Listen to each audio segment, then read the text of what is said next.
दोस्तों बहुत बहुत स्वागत करता हूं आप सभी का। चुनाव आयोग की कार्यशैली सवालों के घेरे में है। विपक्ष के तमाम नेता इस समय एक सुर में कह रहे हैं कि जो एसआईआर चल रहा है उसे रद्द किया जाए। इस बीच विपक्ष के तमाम नेताओं ने एक सुर में ये कह दिया है कि जो एसआईआर 4 दिसंबर को ख़त्म हो रहा है उसे और 3 महीने बढ़ा दिया जाए। लेकिन विपक्ष ने अभी इस पूरे मामले पर संज्ञान नहीं लिया है। दोस्तों क्या है विपक्ष की डिमांड, उस पर तो बात करेंगे ही करेंगे।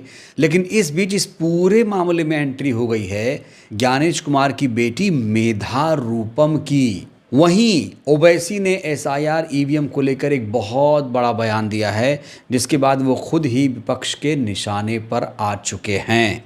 लेकिन दोस्तों आज हम सबसे पहले बात करना चाहेंगे मेधा रूपम जी की। मेधा रूपम जी किसी परिचय पहचान की मोहताज नहीं हैं। मेधा जी नोएडा की डीएम हैं, ज़िला अधिकारी हैं। इन्होंने पहली बार चुनाव आयोग की पोल कैसे खोली है दोस्तों, सबसे पहले मैं आपको ये बताना चाहता हूँ। क्योंकि चुनाव आयोग विपक्ष के किसी भी सवाल का जवाब नहीं दे रहा है। जब कोई कहता है कि एसआईआर धीमा चल रहा है, एसआईआर सही तरीके से नहीं चल रहा है, तो विपक्ष की सभी डिमांड को सिरे से खारिज कर देता है चुनाव आयोग।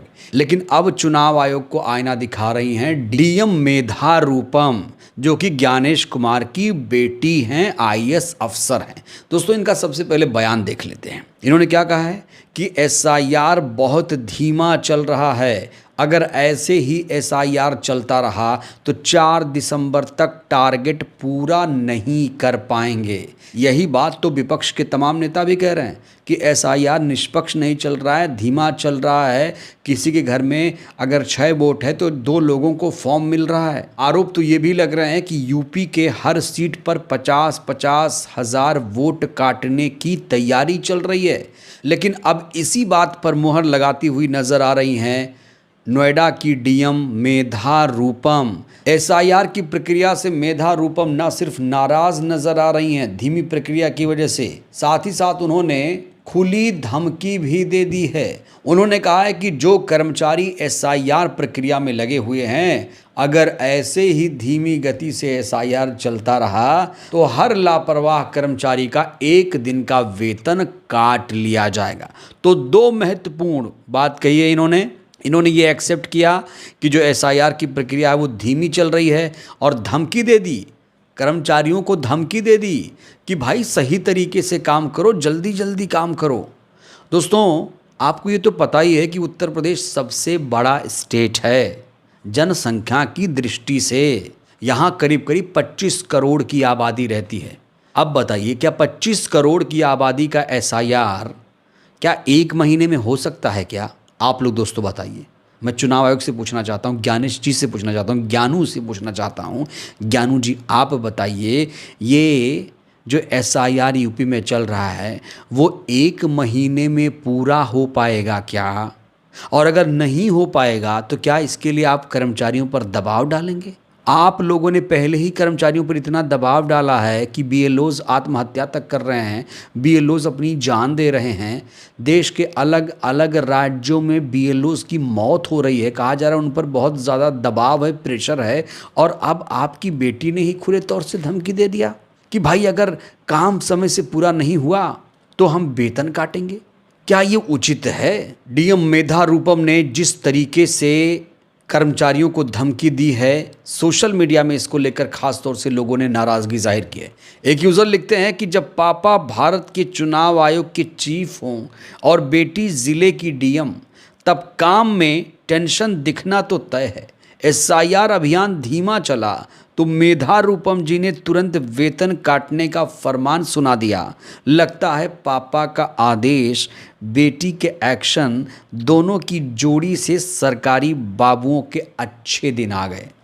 तो यहाँ पर तंज मार रहे हैं, ये कह रहे हैं कि सरकारी बाबुओं के अच्छे दिन आ गए। सोचिए दोस्तों, जो लोग भी एसआईआर प्रक्रिया में लगे हुए हैं, जो कर्मचारी अधिकारी, क्या वो फ्री तरीके से काम कर रहे हैं? क्या वो आराम से काम कर रहे होंगे? सोच के देखिए दोस्तों आप लोग। दोस्तों एसआईआर को लेकर इस समय बहुत सारी शिकायतें आ रही हैं। कहा जा रहा है कि अभी बहुत सारे लोग हैं उत्तर प्रदेश में ही जिनको फॉर्म ही नहीं मिल रहा है, और बीएलओज को भी ये नहीं पता है कि एसआईआर का फॉर्म कैसे भरा जाए। बीएलओज़ को ट्रेंड भी नहीं किया गया है। बहुत सारे ऐसे हमारे दर्शक भी हैं जो कह रहे हैं 2003 की वोटर लिस्ट कहाँ से मिलेगी।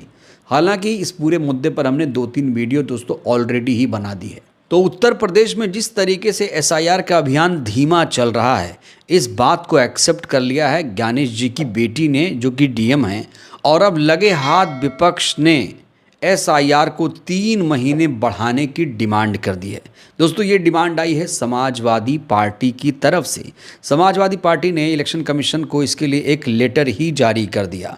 समाजवादी पार्टी ने लेटर में लिखा है कि उत्तर प्रदेश में एसआईआर प्रक्रिया के लिए 3 माह का समय और बढ़ाए जाने की मांग है। 70 घोसी लोकसभा क्षेत्र में तथा जनपद मऊ की विभिन्न विधानसभाओं में बीएलओ द्वारा घर घर नहीं जाकर मतदाताओं को गणना प्रपत्र नहीं उपलब्ध कराने तथा 271 रुधौली विधानसभा में 1 दर्जन से अधिक पोलिंग स्टेशनों पर 2003 की मतदाता सूची अपलोड नहीं होने और जनपद लखनऊ की पूर्वी विधानसभा में पोलिंग स्टेशन संख्या 130-131 में एक ही मतदाता सूची दर्ज होने और एक पोलिंग स्टेशन में करीब 1100 मतदाता लापता होने की शिकायत मिली है।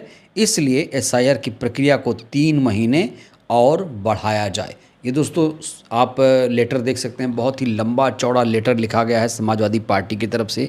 और सिर्फ समाजवादी पार्टी ही नहीं, ममता बनर्जी ने भी साफ तौर से केंद्र सरकार को धमकी देते हुए कह दिया है कि एसआईआर को तुरंत तत्काल प्रभाव से रद्द किया जाए, क्योंकि एसआईआर जो है वो सत्ताधारी पार्टी की जीत का नया हथियार बन गया है। दोस्तों आपको पता है बिहार में 45 लाख लोगों के नाम एसआईआर के दौरान काटे गए और अब यही आशंका उत्तर प्रदेश में भी जाहिर की जा रही है। वहीं इस समय ओवैसी जी का एक बयान बहुत ज़्यादा वायरल है, जहां विपक्ष के तमाम नेता एक सुर में ये कह रहे हैं कि भाई हमें ईवीएम पर विश्वास नहीं है, एसआईआर रद्द किया जाए। तो ओवैसी साहब अलग ही रंग में रंगे नज़र आ रहे हैं। ये बयान देखिए, कब तक आप एसआईआर ईवीएम पर बकवास करते रहोगे? मतलब जो एसआईआर पर सवाल खड़े करता है वो बकवास कर रहा है। जो लोग ये कह रहे हैं कि ईवीएम से निष्पक्ष चुनाव नहीं हो रहा है, वो लोग बकवास कर रहे हैं। दोस्तों ये बयान सुनकर मैं भी हैरत में पड़ गया। ओवैसी जी से ऐसी उम्मीद तो बिल्कुल नहीं थी कि वो विपक्ष की लकीर को ख़त्म करेंगे और एक नई लकीर खींचेंगे। मायावती जी से लेकर देश के तमाम बड़े बड़े नेता ये कह चुके हैं कि भैया ईवीएम से चुनाव निष्पक्ष नहीं हो रहा है, ईवीएम पर हमें भरोसा नहीं है, हमें बैलेट पेपर से चुनाव चाहिए। वहीं ये कह रहे हैं कि ईवीएम पर क्या बकवास करते हो। इतना ही नहीं दोस्तों, एक और खबर ओवैसी साहब को लेकर आई है।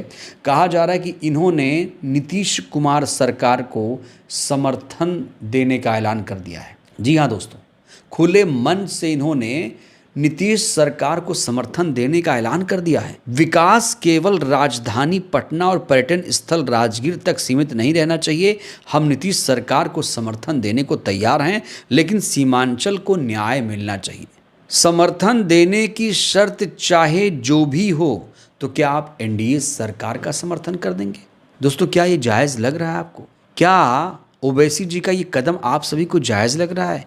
ईवीएम पर कह रहे हैं सवाल ना खड़े करो, एसआईआर पर बोलने वालों को कह रहे हैं बकवास मत करो, और अब ये नीतीश सरकार को समर्थन देने का ऐलान कर रहे हैं और शर्त रख रहे हैं कि भैया सीमांचल इलाके को न्याय मिलना चाहिए। तो ओवैसी जी के इस स्टैंड से सेकुलर लोग खुद हैरान हैं, सेकुलर पार्टियां खुद हैरान हैं कि वो ओवैसी जो संविधान की बातें करते थे, कहते थे मैं तो एनडीए से अलग हूँ, मैं बीजेपी की बी टीम नहीं हूँ, आज वो नीतीश सरकार का समर्थन कर रहे हैं। नीतीश सरकार जो कि एनडीए की सरकार है।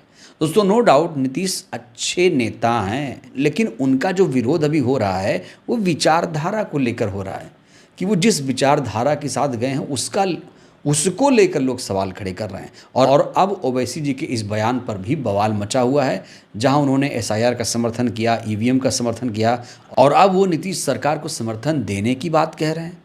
बहरहाल दोस्तों इस वीडियो में इतना ही। जो एसआईआर की प्रक्रिया चल रही है, एसआईआर को आप कितना निष्पक्ष मानते हैं?